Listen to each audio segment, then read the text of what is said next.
smaller crisis, but it is a similar crisis to the kinds of strains we see in Brazil. This is happening in Detroit, Michigan. Has anyone ever been to Detroit or familiar with Detroit? Detroit, Michigan is in the middle of the United States, smack in the middle, and it is really the home of where the US auto industry began. This is where Ford made his cars. This is where Chrysler made their cars. This is where General Motors made their cars.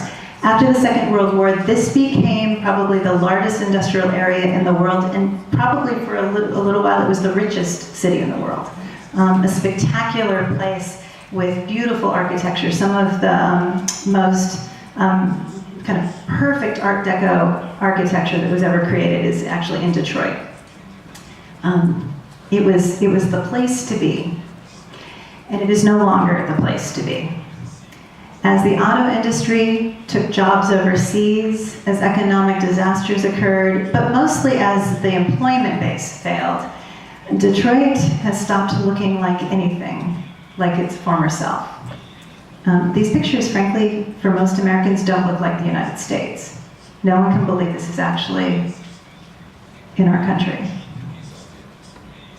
The population has shrank significantly as people were unable to get jobs. So part of the problem is simply that you have hundreds of thousands of houses that are not occupied. That is always just a terrible thing for a city. Empty houses on the block is not good for blight.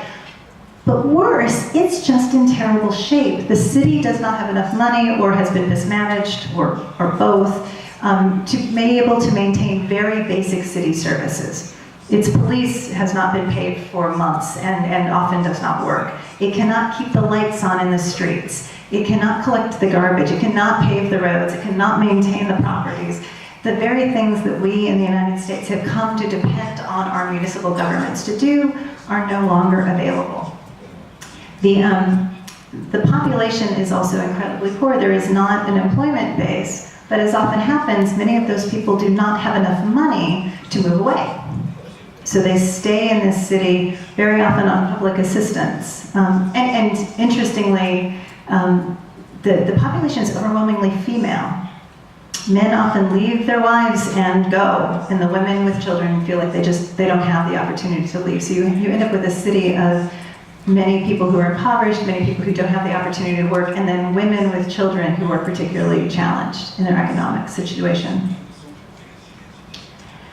This is a story of one part of the city of Detroit. The city of Detroit, almost a year ago now, declared bankruptcy. I think the concept of bankruptcy is also in Brazil, right? You say, we're going to reorganize all of our debts. And so a judge took over the city management and said, okay, we're going to figure out a way for you to get out of all of your debts and to become a responsible municipality. One of the departments in the city was the city of water and sewage. City of Water and Sewage had been doing a bad job like everyone else. And so they decided to shut off water to anyone who had not paid. There were a lot of people who hadn't paid. Oops, I'm missing a slide. My apologies. The city had $115 million in back debt of uncollected bills. It's a lot of money. So they said, we're going to turn off the water to anyone who has not paid their bill in 60 days, who owns over $150.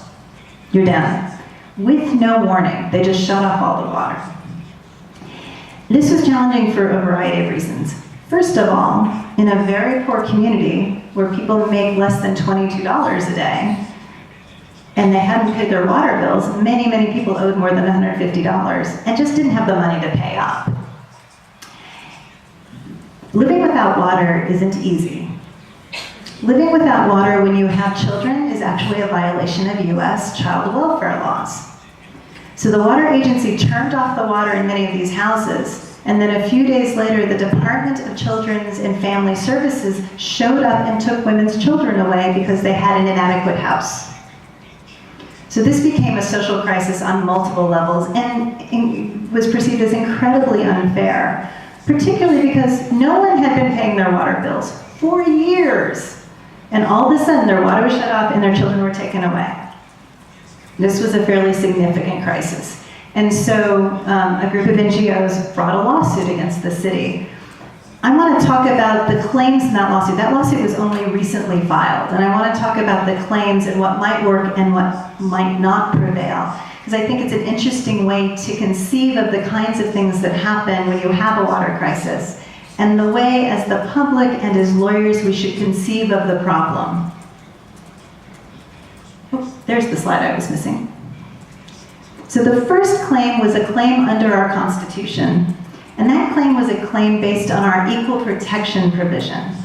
This is a constitutional amendment in our Constitution, and I think it is common to most constitutions. It says that everybody should be treated equal. Whether you're black or white or brown or green or woman or man, young or old, there should be some kind of equal treatment. And the claim was this: you are violating our rights as people because you are treating individual people, usually people who are very poor and owed a couple of $100s, less than $1,000. You are treating us unequal compared to a bunch of other people. Those other people were corporations. I make this very big because it's worth looking at the numbers. I'm going to take this with me. There we go. This is some other unpaid bills in the city of Detroit. And I want to point out how this is made. This is the billing cycle. You receive 4 bills each year, quarterly. 4 times a year you get your bill.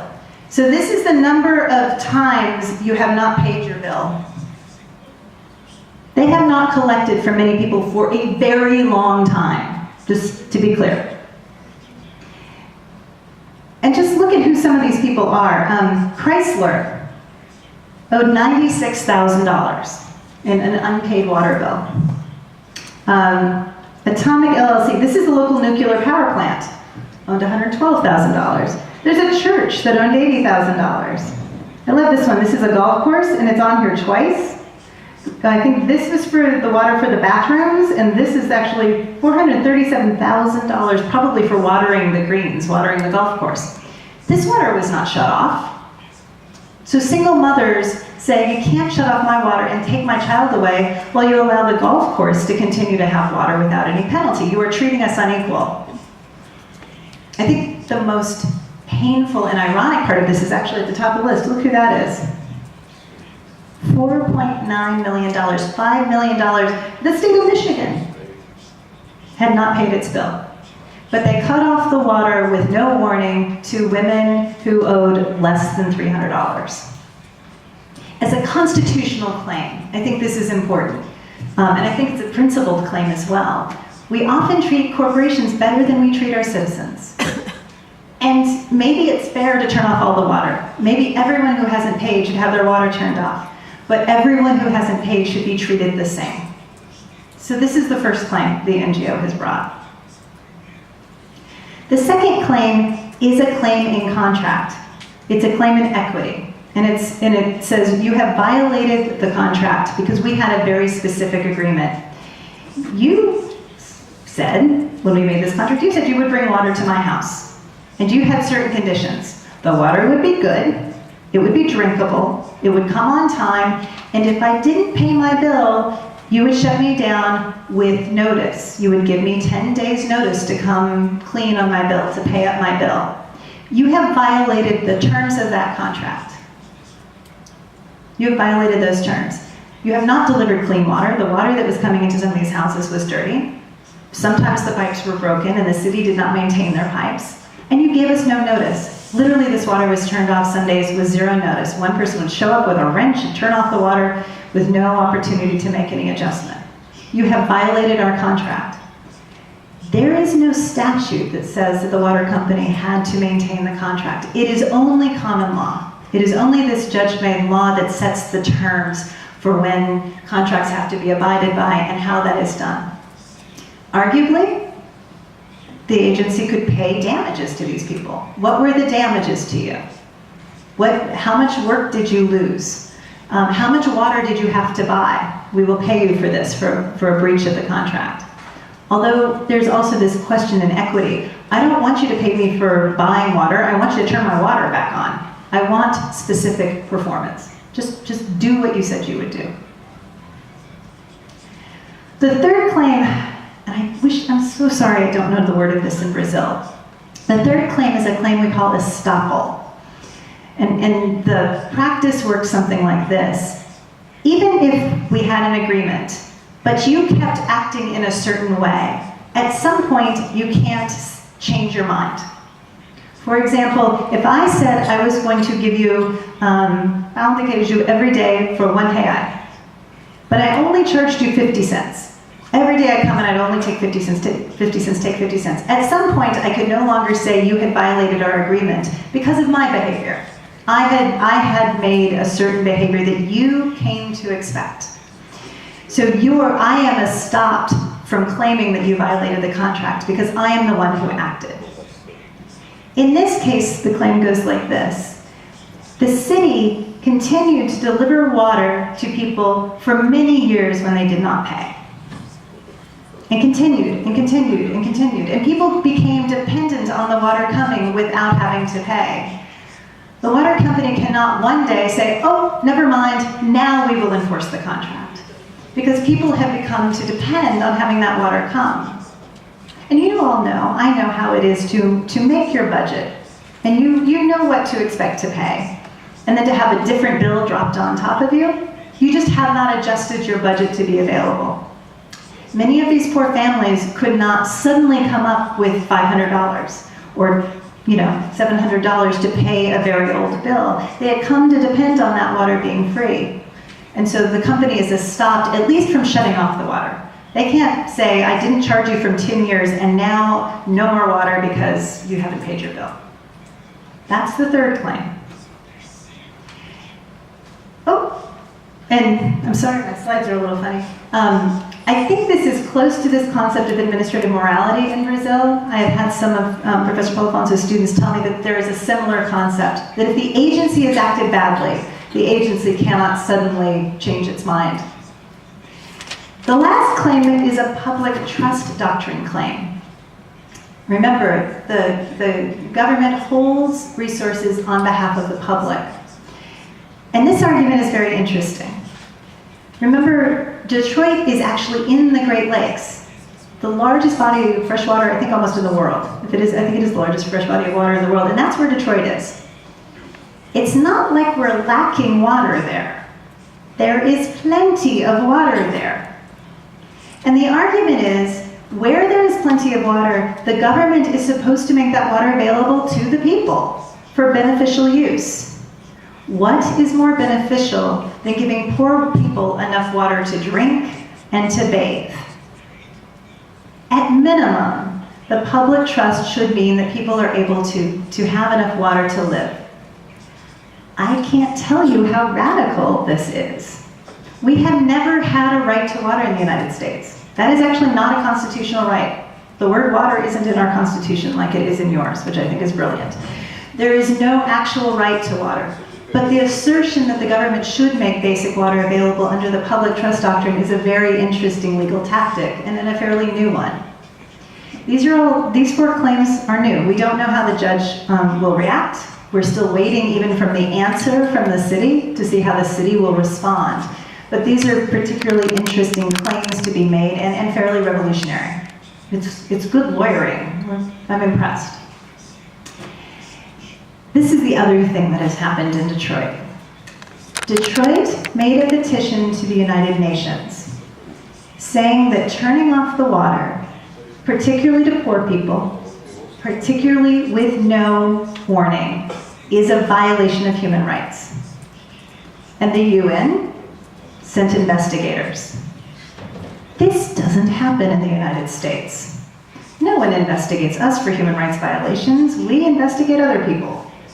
The UN isn't supposed to check up on us. We give the UN, we give them space in New York, and they're supposed to think that we're amazing. So these 2 women are rapporteurs from the UN, and they went and did an investigation in Detroit and issued a report saying that, in fact, this was a violation of the UN Charter on Human Rights. I can't emphasize how significant this is. This it just doesn't happen in the States. And it doesn't necessarily have the force of law. A finding from the UN doesn't necessarily mean that anything will change for these women on a day-to-day basis. or to the people of Detroit on a day-to-day basis. Doesn't mean the water will turn on tomorrow, but it is a significant signal that what is happening here is inappropriate, it is unfair, and is internationally sanctioned. I think it may have an effect on how the judge rules on the common law claim. And we have never had this particular situation in the United States in the past. We have never had an opportunity where there has been international pressure of this sort coming up right against an internal claim. I'm happy to talk about this more. I know that some folks wanted to ask about this petition, so when we have a conversation, I'm happy to talk about kind of how this happened. And I have a copy of both the lawsuit and the petition if that would be useful for folks. But I want to take my last 10 minutes to talk about what I think is the larger challenge. We have fairly strong and very interesting water laws in the United States. We have fairly strong and interesting biodiversity protection laws in the United States, and even public participation laws in the United States. And I worry that they are actually going to not be enough. I worry that in some ways the kind of law that we are used to using is about to be over, or to be useless, or to end. And I say this because of climate change. The laws that we have written were designed in a time when we thought the world was relatively static. And as you know, on Sunday, the International Committee on Climate Change, Panel on Climate Change, issued its synthesis report, its fifth synthesis report, and said, among other things, that if we do not stop using carbon dioxide by the year 2100, the world as we know it will be over. We have to stop using it, they said. There have been headlines all over the place.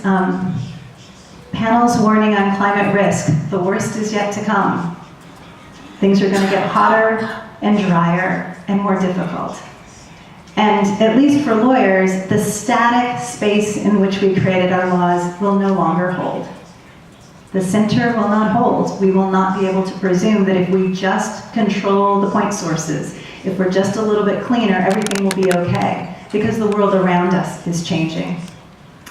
I'm not a climate scientist, and this is not a climate change talk, but I think for us, it's just important to remember a few key facts. The IPCC has said we have several potential futures. There are several different ways that climate change may occur. We may raise CO2 levels a little bit, and certain things will occur. We may raise them quite a bit, and we will have more catastrophic events. And they have characterized these different futures in different ways. Most folks say keeping carbon levels at 350 parts per million is really the goal. You've heard of the NGO350.org. That's where we want to be, and that's where we historically were. The IPCC has said the B1 scenario, which raises carbon up into the high 400s. That's okay. That will lead to a future that at least is manageable. But if we go as far, this is where we could be, but if we go even as far as A2 at 850 parts per billion, we will have catastrophic events. I just want to point out that our current treaties, Kyoto, all of our current agreements, only get to here. We're shooting for the worst scenario in our treaties. This is what the world might look like in terms of temperature under those different scenarios. This is B1. That's the only one I'm going to talk about because that is our best scenario. The B1 scenario suggests that by 2080, we will be in parts of the world 2 to 3 degrees Celsius warmer. And if you look at the poles, it will be warmer still. The problem with it getting warm up north and down south is the stuff there melts. We don't want it to melt. It's not going to be the end of water, of course, because if the poles melt, we're going to have plenty. We're going to have water in all sorts of places where we do not want it. We will have flooding, we will have refugees. The problem is the fresh water, and I think this is particularly problematic. Even though the oceans will rise, and this is the lowest ocean rise we're looking at, we're looking at 30 centimeters under the B1 scenario, we're looking at significant tidal rises. We are looking at islands going underwater. We are looking at whole nations now that are trying to relocate themselves. The island nation of Kiribati just recently bought land in Fiji, bought it from the Catholic Church, interestingly, so that they can relocate their population, so that they will be able to grow food when their islands go under the sea. But I think for us, this is the most important picture. This is a picture of the projected impacts of climate change on agricultural yields. In some places, it will be wetter. In some places, there will be more water. Canada's going to do fine. In fact, it will be better for growing. It will be warmer in Canada. There will be more water in Canada. It will be great. But look at the rest of the world. Everywhere where it will be difficult to grow things, we will have water stresses. And there will be conflicts between agriculturalists and citizens and industry. There will be conflicts between having enough water to grow the food we need to eat and having enough water to drink and bathe.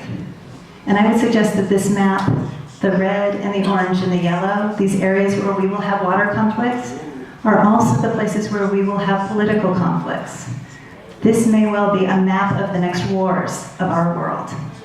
Because when you can't drink and you can't eat and you are fighting over resources, you find yourself in conflict with your neighbors. I think for us, this is the scariest part. If our laws were written at a time we thought the world would be stable, and the world is not going to be stable, what do we do? One of the fundamental principles of environmental law is the precautionary principle. It says before you do anything, wait, be cautious. Don't mess up anything unless you know what the consequences will be. And that principle has served us well. But that principle may well not work now. If we wait to see what will happen, things will happen around us. We may have to proactively act. We may actually have to be aggressive in a way environmental attorneys have never been aggressive. We may have to actually take creative and sometimes even destructive action to ensure that these kinds of conflicts do not result in crises for our people and for our countries. For me, this is the biggest challenge. All of the laws that I am used to using, all of the laws that I celebrate may not be good enough. In fact, may be detrimental to our ability to develop and our ability to be safe and our ability to be whole. I think of this. I think of my grandmother. My grandmother got very angry with me. She is Swedish. I don't know if you know Swedish people. They don't cry. They're very tough. And she got very angry with me once. I have a piece of property in Vermont. It's about 2 acres. And I have a very large garden, because I like to garden, but I still had extra land. And so some students and I one year took the land and we planted crops. And we gave them, we planted beans and corn and pumpkins. And then at the end of the summer, we took all of those crops and we took them to the local food shelf. Does that translate? You know what a food shelf is? And we were very proud. It was a good project. My land got used. And I told my grandmother, and it is the only time I've actually seen my grandmother, she didn't cry, but she got this close to crying. And she was so angry at me, just furious. And she said, I did not live through this. I did not do all I did so you could farm. You're an attorney. How dare you farm? This is so difficult. I don't want my granddaughter to live through what I lived through. And her experience of agriculture, which I actually think is a beautiful and noble profession, is disaster. I worry that we are about to experience this kind of disaster. And how do we speak to our children about conflicts around water, around conflicts around land, about the fact that we have created very unsustainable situations? And how do we tell them that the laws that we thought were so great actually weren't good enough? I think we have to be creative and we have to be bold. Not only to solve the crisis that you are dealing with today, which sounds significant, and I do not mean to diminish it, but to solve and address the crisis that we are all about to face. I am privileged to have the opportunity to travel and meet all of you, and every time I come to Brazil, I learn so much more. I hope that these dialogues are helpful to all of us. I hope that together we can be creative and bold and find ways to address our individual problems in our individual countries and to come together to address some of these larger problems. There are big treaties and there are big meetings to deal with climate change, but I actually think there's a lot to be done locally and on the ground. There are ways that we need to engage together on very specific tactics, on very specific strategies, and on very specific ways of cooperation. So I thank you. I look forward to learning from you today. And I hope we can have a rich dialogue for many years to come. Thank you very much.